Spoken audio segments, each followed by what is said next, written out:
पिछले कुछ सालों में भारतीय महिला क्रिकेट टीम ने वर्ल्ड क्रिकेट में अपनी जो पहचान बनाई है, उसमें कुछ युवा खिलाड़ियों की भूमिका काफी अहम रही है। इसी में एक बड़ा नाम बाएं हाथ की विस्फोटक ओपनिंग बल्लेबाज स्मृति मंधाना का है। महज 16 साल की उम्र में अंतर्राष्ट्रीय क्रिकेट में भारत के लिए डेब्यू करने वाली मंधाना का अपने भाई के साथ क्रिकेट प्रैक्टिस करने से लेकर क्रिकेट क्वीन बनने तक का सफर बेहद दिलचस्प रहा है।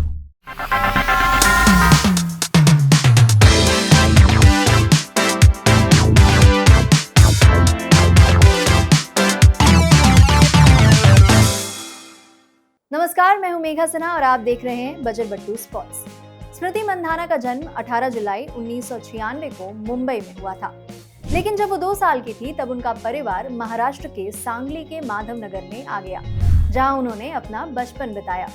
क्रिकेट काफी पहले से मंधाना परिवार की जिंदगी का अहम हिस्सा रहा है।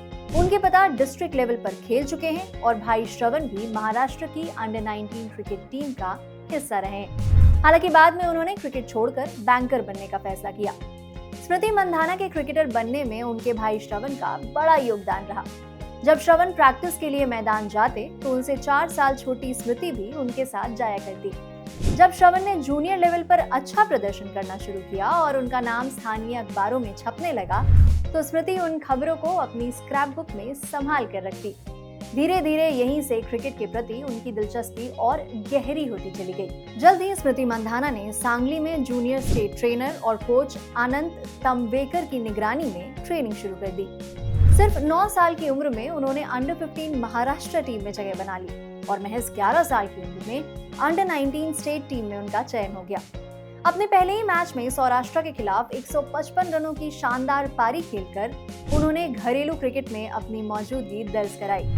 उनकी प्रतिभा इतनी असाधारण थी कि कोच और परिवार दोनों को शुरुआत से ही एहसास था कि लड़की एक दिन देश का नाम रोशन करेगी। स्मृति की मां ने भी उनके करियर को संवारने में अहम भूमिका निभाई। परिवार ने कभी लड़की है कहकर उनकी राह में रुकावट नहीं डाली, बल्कि हर कदम पर उनका साथ दिया। क्रिकेट में अपने माता पिता के योगदान के बारे में बताते हुए एक बार स्मृति ने कहा था, जब मैंने क्रिकेट खेलना शुरू किया था तब मुझे ज्यादातर लड़कों के साथ प्रैक्टिस करनी पड़ती थी, क्योंकि तब लड़कियां क्रिकेट नहीं खेलती थी। लेकिन मेरे माता पिता ने मुझे पूरी आजादी दी। उन्हें बहुत ताने पड़ते थे, लड़की को क्यों भेज रहे हो, गोरी है, काली हो गई तो इससे शादी कौन करेगा। लेकिन उन्होंने मुझ पर इन सब बातों का कोई भी प्रभाव नहीं पड़ने दिया। बोर्ड एग्जाम के बाद 15 साल की स्मृति के सामने एक मुश्किल फैसला था। वो आगे साइंस लेना चाहती थी, लेकिन उनकी मां ने मना कर दिया, क्योंकि उन्हें पता था कि पढ़ाई और क्रिकेट के बीच संतुलन बनाना मुश्किल होगा। मंधाना ने कॉमर्स चुना और बाद में सांगली के Chintaman Rao college of commerce से ग्रेजुएशन की डिग्री पूरी की। घरेलू क्रिकेट में लगातार अच्छे प्रदर्शन के बाद स्मृति को इंडिया ए और अन्य जूनियर लेवल टीमों के लिए खेलने का मौका मिला। इन अनुभवों ने उन्हें इंटरनेशनल लेवल की चुनौतियों को समझने और अपने खेल को और निखारने में मदद की।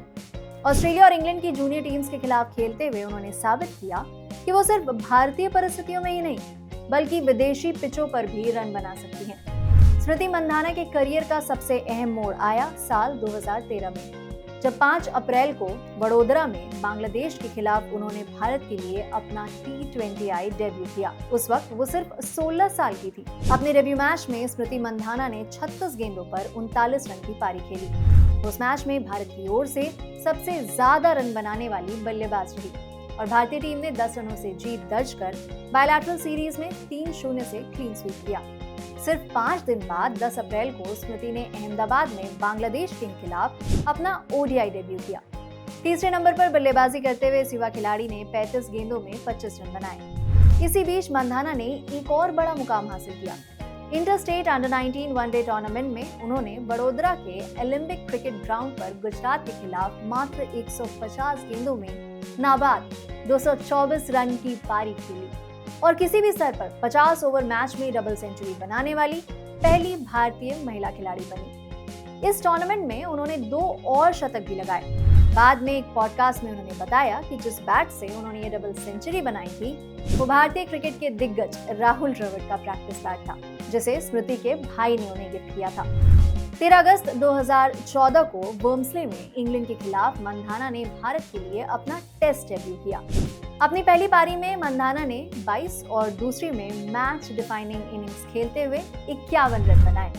ये भारतीय महिला क्रिकेट टीम के लिए एक ऐतिहासिक जीत थी, क्योंकि 8 सालों में ये टीम का पहला टेस्ट मैच था। इसी साल उन्होंने विमेंस बिग बैश लीग में डेब्यू किया, लेकिन टूर्नामेंट में उनका बल्ला नहीं चला।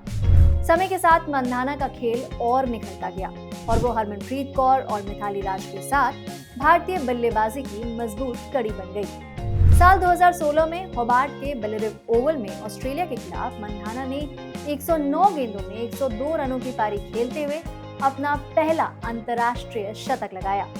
उसी साल दिसंबर में उन्हें ICC women's team of the year में शामिल किया गया। 2016 की सफलता के बाद मंधाना ने अंतर्राष्ट्रीय स्तर पर अपनी पहचान और मजबूत की। साल 2017 में women's cricket world cup England में आयोजित हुआ। टूर्नामेंट शुरू होने से ठीक पहले स्मृति घुटने की गंभीर चोट से उबरकर टीम में लौटी थी। कई लोगों को शक था कि क्या वो इतनी बड़ी प्रतियोगिता में वापसी के बाद अच्छा प्रदर्शन कर पाएंगी, लेकिन स्मृति ने अपने ओडीआई वर्ल्ड कप डेब्यू के पहले ही मैच में आलोचकों को जवाब दे दिया। इंग्लैंड के खिलाफ शानदार 90 रनों की पारी खेलते हुए भारत को टूर्नामेंट में बेहतरीन शुरुआत दिलाई। इसके बाद दूसरे मैच में उन्होंने वेस्टइंडीज के खिलाफ नाबाद 106 रन बनाए। इस पारी ने उन्हें तुरंत ही विश्व क्रिकेट में स्टार बना दिया। इन 2 मैचेस के बाद उनका नाम हर जगह गूंजने लगा। फिर भारत 2005 के बाद पहली बार वर्ल्ड कप फाइनल तक पहुंचा, जहां इंग्लैंड से टीम को सिर्फ 9 रनों से हार का सामना करना पड़ा। इस टूर्नामेंट में मंधाना, मिताली राज और हरमनप्रीत कौर के बाद भारत की तीसरी सबसे बड़ी स्कोरर रही। उन्होंने 9 मैचों में 232 रन बनाए। इस प्रदर्शन के बाद स्मृति से उम्मीदें और भी बढ़ गई। अगले ही साल वो विमेंस ओडीआई में सबसे ज्यादा रन बनाने वाली खिलाड़ी बनी। फिर वेस्टइंडीज में हुए आईसीसी विमेंस वर्ल्ड T20 में भी उन्होंने भारत के सेमीफाइनल तक पहुंचने में अहम योगदान दिया। अंतर्राष्ट्रीय क्रिकेट में लगातार प्रभावशाली प्रदर्शन के बाद स्मृति मंधाना को एक बार फिर विदेशी लीग्स में खेलने का मौका मिला। विमेंस सुपर लीग 2018 में वेस्टर्न स्टॉर्म की ओर से लफ्ट्रा लाइटनिंग के खिलाफ खेलते हुए मंधाना ने सिर्फ 18 गेंदों में अर्धशतक जड़ दिया और इसके साथ ही महिला T20 क्रिकेट में सोफी डिवाइन के सबसे तेज 50 के रिकॉर्ड की बराबरी कर ली। 2018 मंधाना के लिए उपलब्धियों से भरा साल रहा। उन्होंने ICC emerging cricketer of the year और ICC women's ODI player of the year का खिताब जीता।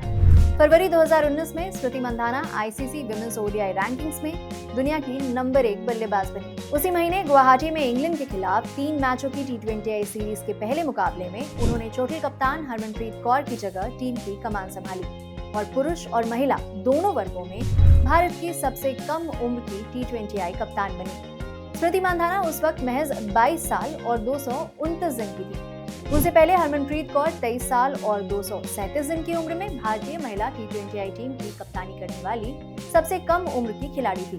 वहीं सुरेश रैना को 23 साल और 197 दिन की उम्र में पुरुष भारतीय T20 टीम की कप्तानी मिली थी। यही नहीं, साल 2019 में महाराष्ट्र की इस बल्लेबाज ने फरवरी में न्यूजीलैंड के खिलाफ सिर्फ 24 गेंदों में अर्धशतक जमाया। कोविड से प्रभावित साल 2020 के बाद स्मृति मंधाना ने 2021 में एक बार फिर भारत के लिए खुद को बेहतरीन खिलाड़ी साबित किया। ऑस्ट्रेलिया के खिलाफ उन्होंने टेस्ट क्रिकेट में अपना पहला शतक बनाया और ये शतक भी उस मैच में आया जो भारतीय महिला टीम के लिए ऐतिहासिक साबित हुआ।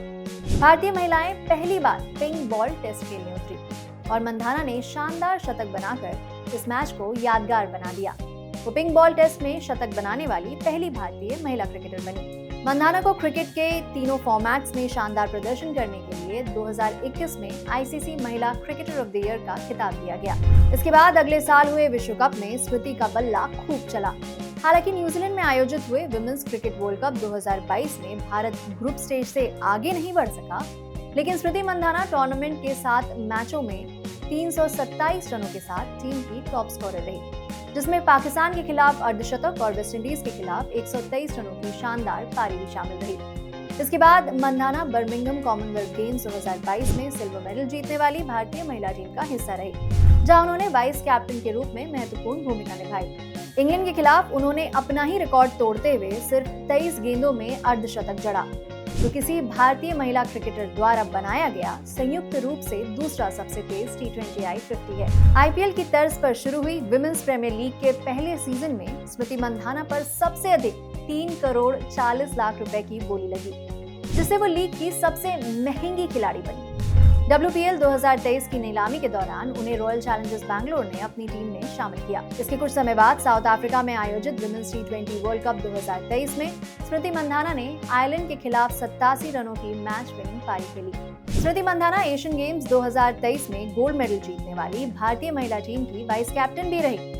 एक साल बाद उनकी कप्तानी में RCB ने फाइनल में दिल्ली कैपिटल्स को हराकर विमेंस प्रीमियर लीग 2024 का खिताब अपने नाम किया। स्मृति मंधाना के आगे अभी भी एक लंबा करियर है, लेकिन उनके क्रिकेट आंकड़े पहले से ही बेहद प्रभावशाली हैं। वो ODIs में 4000 और T20Is में 3000 रन का आंकड़ा पार कर चुकी हैं। इस फॉर्मेट में कुल रन के मामले में स्मृति न्यूजीलैंड की सूजी बेट्स के बाद दूसरे स्थान पर हैं। ODIs में स्मृति 4000 रन का आंकड़ा पार करने वाली सबसे तेज भारतीय बल्लेबाज हैं और ऑस्ट्रेलिया की बेलिंडा क्लार्क और मैग लैनिंग के बाद ये उपलब्धि हासिल करने वाली तीसरी सबसे तेज बल्लेबाज। आगे चलकर 2024 में वो एक कैलेंडर ईयर में 4 ODI सेंचुरीज जड़ने वाली पहली महिला बल्लेबाज बनी। स्मृति ने 2024 में साउथ अफ्रीका की लॉरा वुल्फार्ड का एक कैलेंडर वर्ष में सबसे ज्यादा 1593 रन बनाने का रिकॉर्ड तोड़ा। स्मृति मंधाना के नाम विमेंस T20Is में एक वर्ष में सबसे ज्यादा 50+ स्कोर का भी रिकॉर्ड है। उन्हें ICC women's T20I team of the year 2024 में शामिल किया गया। जनवरी 2025 में उन्होंने आयरलैंड के खिलाफ सिर्फ 70 गेंदों में शतक जड़कर भारतीय महिला ODI क्रिकेट में सबसे तेज शतक का नया रिकॉर्ड बनाया।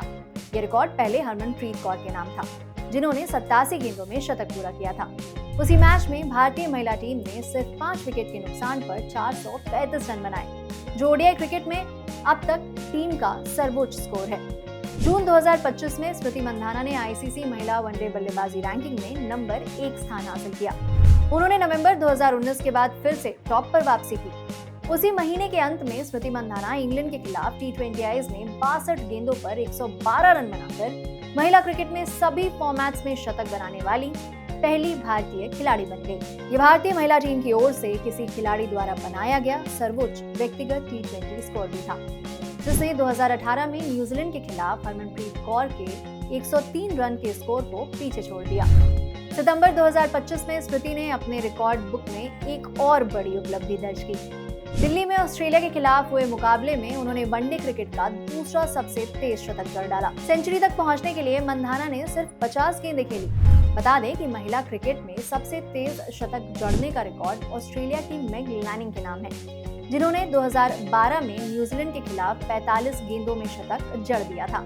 ये मंधाना का 13वां वनडे शतक था, जिससे वो वनडे इतिहास में सबसे ज्यादा शतक लगाने वाली बल्लेबाजों की लिस्ट में सूजी बेट्स के साथ संयुक्त रूप से दूसरे स्थान पर पहुंच गई हैं। इस लिस्ट में उनके आगे सिर्फ ऑस्ट्रेलिया की मैग लैनिंग है, जिनके नाम 15 शतक हैं।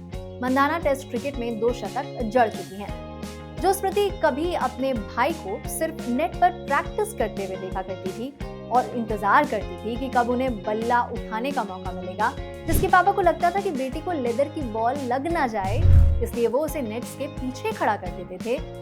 आज वही स्मृति मंधाना उस मैदान पर भारत का झंडा बुलंद कर रही है। स्मृति का यह सफर बताता है कि अगर जुनून सच्चा हो तो शुरुआत चाहे कैसी भी क्यों ना हो, मंजिल जरूर मिलती है। स्मृति मंधाना की कौन सी पारी आपकी फेवरेट है? कमेंट सेक्शन में हमें जरूर बताएं।